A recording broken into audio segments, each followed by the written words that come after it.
tanda tangan kwitansi dinambah, cek kosong diisi nggak benar, broker macam-macam. Itu mustahil orang sholat demikian, mustahil. Datang duduk, datang orang, Pak ini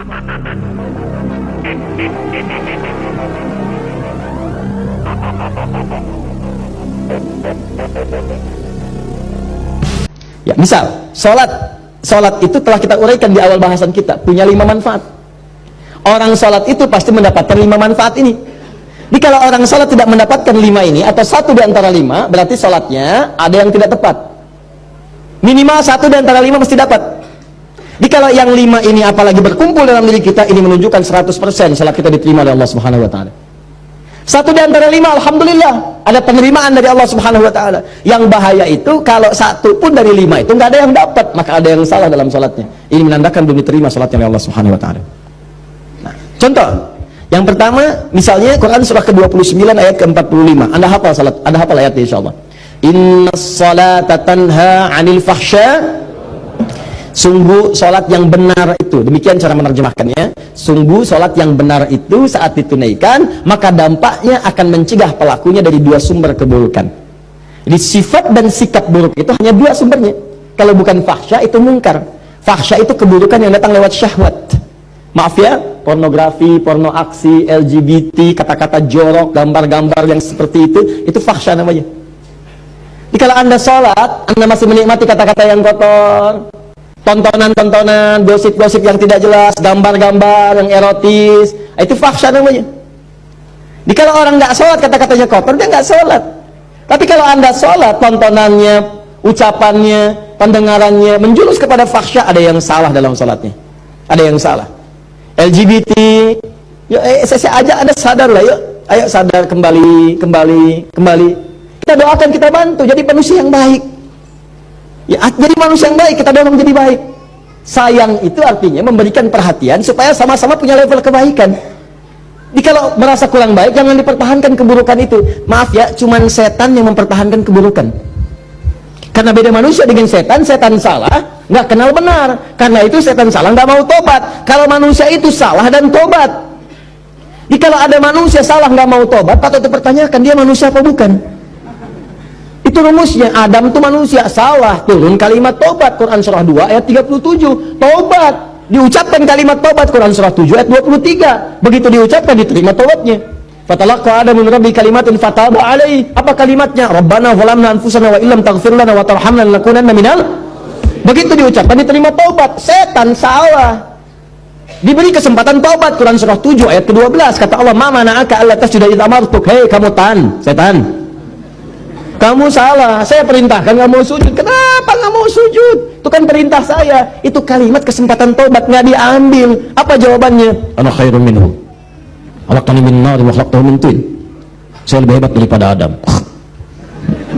Saya diciptakan dari api, dia dari tanah, nggak level. Dari api harus sujud kepada yang tanah. Marah Allah. Allah fakhruj, keluar kamu, keluar. Nah, jadi setan itu diminta taubat, diajak baik, nggak mau. Kalau manusia itu beda, diajak baik jadi baik.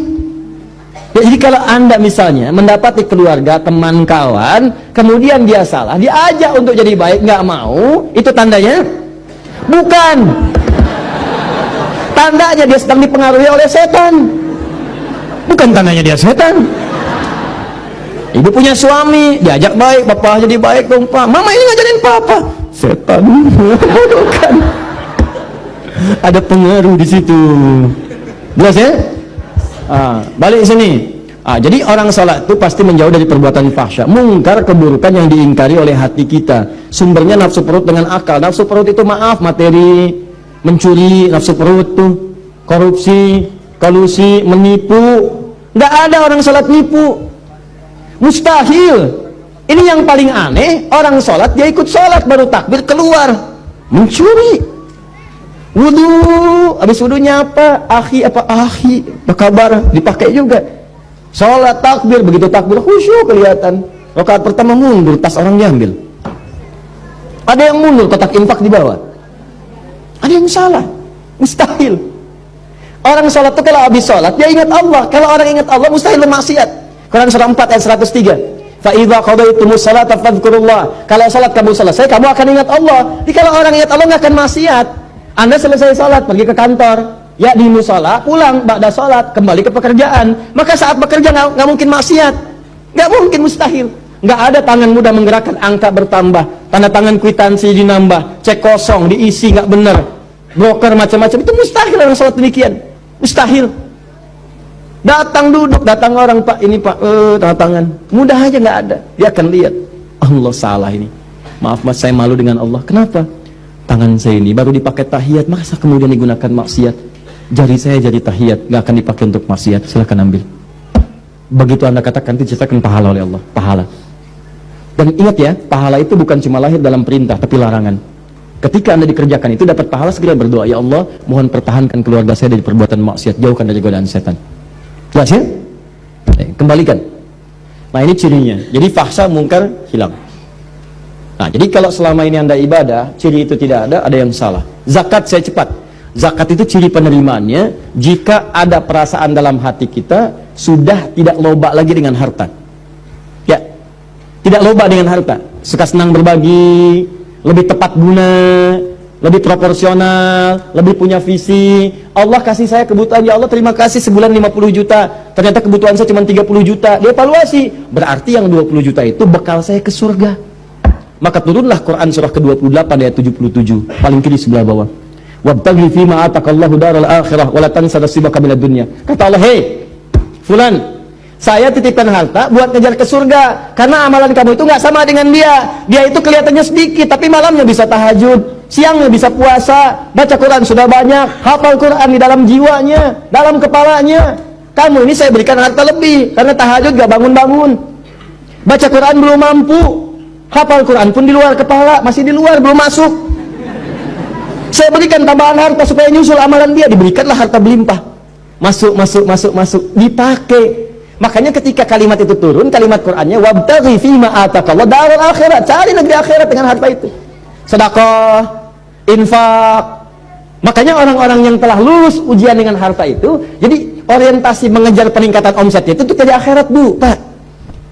Betul, bagaimana bisa zakat kalau nggak ada uangnya? Bagaimana bisa bersedekah kalau nggak ada uangnya?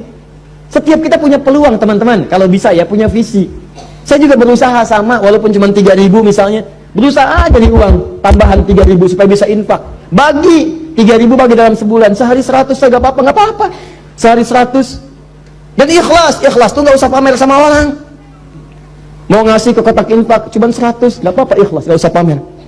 Ya begitu dimasukin dalam Jumatan misalnya kan, bagaimana caranya supaya tidak terdengar oleh orang lain, ikhlas.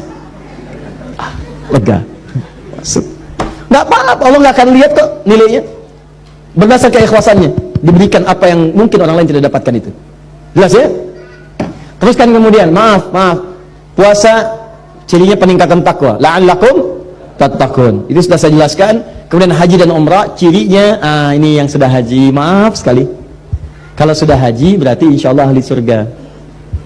Ya, kalau syarat-syarat diterimanya ibadah itu nampak dalam diri kita. Apa syaratnya itu? Disebut dengan birrun namanya. Birrun itu sifat baik yang muncul setelah yang jeleknya hilang. Makanya Anda dalam haji dan umrah, terutama haji, kan itu menghilangkan sifat buruk. Coba Bu, Ibu kan kalau haji, apa amalan pertama yang dikerjakan dalam haji? Wukuf kan? Wukuf di Arafah. Kenapa disebut Arafah? Mengenal kekurangan-kekurangan diri untuk mengenal Allah. Makanya sebelum berangkat haji itu, nih yang mau haji nanti ya, kan kami tiap tahun buka nanti pendidikan untuk manasik, bebas terbuka untuk siapapun. Jadi di antara caranya begini, sebelum berangkat catat dulu kekurangan kita, tuliskan. Lihat di cermin, kurang apa? Tanya suami, tanya istri, tanya anak, tanya tetangga, saya kurang apa? Papa, mama ini merasa tidak sempurna. Memang, misalnya, Bapak tolong dong Pak, jangan bercanda, sampaikan kekurangannya, gitu kan? Ya sudah, ayo mama tulis nomor 1, tulis, gak apa-apa. Nomor 2, nomor 3, mama nomor 1 hapus aja, itu sudah nggak jadi. 2, nih kan, terus kan, 3, bisa tuliskan, 4, terus duduk sampai selesai. Misal contoh kan, ya karena mama sudah berubah yang itu, nggak apa-apa, itu tinggalkan aja. Mama masuk ke yang selanjutnya, tulis itu 1, terus sampai habis. Nah begitu sudah selesai, datangi anak. Begitu datangi tetangga, tanya. Begitu berangkat kemudian haji, datang ke Arafah, antum wukuf itu diam berkontemplasi, diam renungkan. Ya Allah, saya salah. terjebak ya Allah, minta ampun, datang ke Muzdalifah. Muzdalifah itu dia kata izdalafa, sesuatu yang membuat terpeleset. Ya, datang ke Muzdalifah, ini yang menyebabkan saya sering terpeleset. Apa itu? 3 faktor. Satu, diri saya sendiri, Aqabah. Yang kedua, lingkungan sekitaran yang dekat, disebut dengan wusta. Yang ketiga, yang jauh, ula. Walal akhiratu khairul laka minal ula. Kadang-kadang maaf, perbuatan buruk itu bukan karena orang lain, karena diri sendiri nggak bisa nahan nafsu. Teman lewat, nggak negor kita, kita marah. Bukan karena dia nggak negornya, karena Anda tidak bisa menahan amarah Anda. Kalau Anda bisa tahan, enak, husnudzon. Oh, mungkin dia sedang buru-buru, atau mungkin sedang sakit gigi. Ya, besok dia lewat, kita sapa. Dia nggak nyapa, kita sapa. Jeng, apa kabar? Iya, maaf kemarin saya nggak nyapa. Saya sedang buru-buru, aduh, mohon maaf ya. Nah, nggak apa-apa, tapi saya takut nanti disebut nggak sopan. Nggak apa-apa, biasa aja. Aduh, kalau baik amat, si amat aja nggak baik, gitu misalnya. Nah, jadi enak gitu, ada hubungan yang nyaman, jalan, lihat lagi. Ya, ada faktornya itu dirinya bagus, cuma lingkaran sekitaran nggak bagus.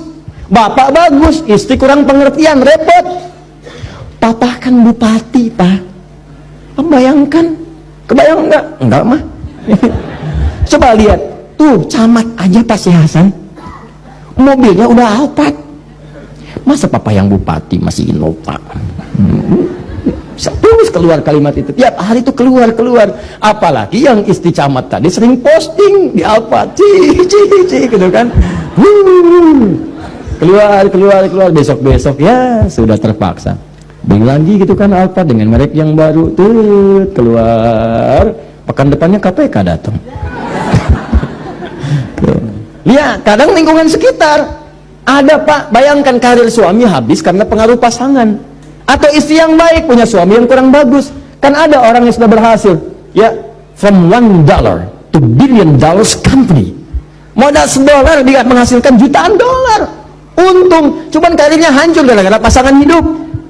Sama istri bagus, berhijab bagus, indah, punya pasangan kurang baik. Mama, papa ada family gathering, nanti kita akan bersama mereka. Tolong mama copot dulu ya jilbabnya, nggak ada yang berjilbab bang, nggak enak sama yang lain. Tuh apa? Katakan dengan yang lembut, Pak, pekerjaan itu sudah diatur, ajal kita juga kurang jelas, Pak. Mungkin di pertengahan kita wafat. Ini kerudung sudah dipakai 30 tahun, amanat mama almarhumah. Aku takut kalau ini dilepas kemudian wafat, bagaimana pertanggungjawabannya? Gak apa-apa, lebih baik kita kehilangan pekerjaan daripada kehilangan surga dan berpisah di akhirat nanti. Wah, catat. Itu indah. Daripada bapak-bapak marah. Apa? Marah. Jelas ya? Atau ulah, maaf, istri baik, suami baik, diri baik, cuman orang-orang jauh yang baru dikenal memberikan pengaruh yang tidak baik. Pindah tugas. Begitu pindah tugas ketemu orang-orang nggak baik, baru datang sudah dibawa ke arah pencolongan, pencurian, pemalingan dan sebagainya. Itu yang membuat tidak baik. Nyampe ke sana lempar, begitu nyampe Aqabah, Bismillahirrahmanirrahim, lontar. Wusta, lontar. Ula, lontar. Begitu dilontar hilang. Pulang ke tanah air jadi baik. Ya, mabrur, baik. Yang merubah yang jelek disebut dengan birun. Birun, jeleknya hilang, baiknya muncul. Maaf, marah hilang, sabar muncul. Sombong hilang, tawadhu muncul. Muncul yang baik, hilang yang jeleknya, birun. Melekat dalam diri. Kalau melekat pada diri seseorang disebut mabrur namanya. Mabrur. Maka muncul istilah haji mabrur.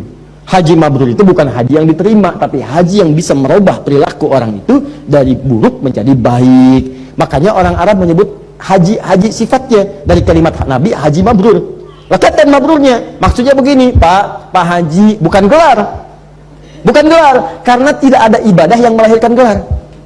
Apa ada kemudian Bapak Hasan sholat, kemudian misalnya infak, misalnya haji, lalu dapat gelar SHI, sholat, haji, infak, kan nggak ada. Saya belum pernah dengar ada orang sholat disebut Bapak sholat, Ustadz sholat, ada hidayat, nggak ada. Silakan cek, nggak ada, biasa saja. Haji pun bukan gelar, haji itu pengingat dari kalimat hajjul mabrur laisa lahu jazaa illa jannah. Haji yang bisa merubah seseorang jadi baik, nggak ada pahala padanya kecuali surga. Maka ketika dia selesai haji, orang Arab mengatakan pada orang yang kadang-kadang kurang komitmen, baru datang ke imigrasi sudah marah-marah, mana koper saya nih, ini dasar Arab, dasar ontak, dasar begini, keluar kalimat yang gak bagus.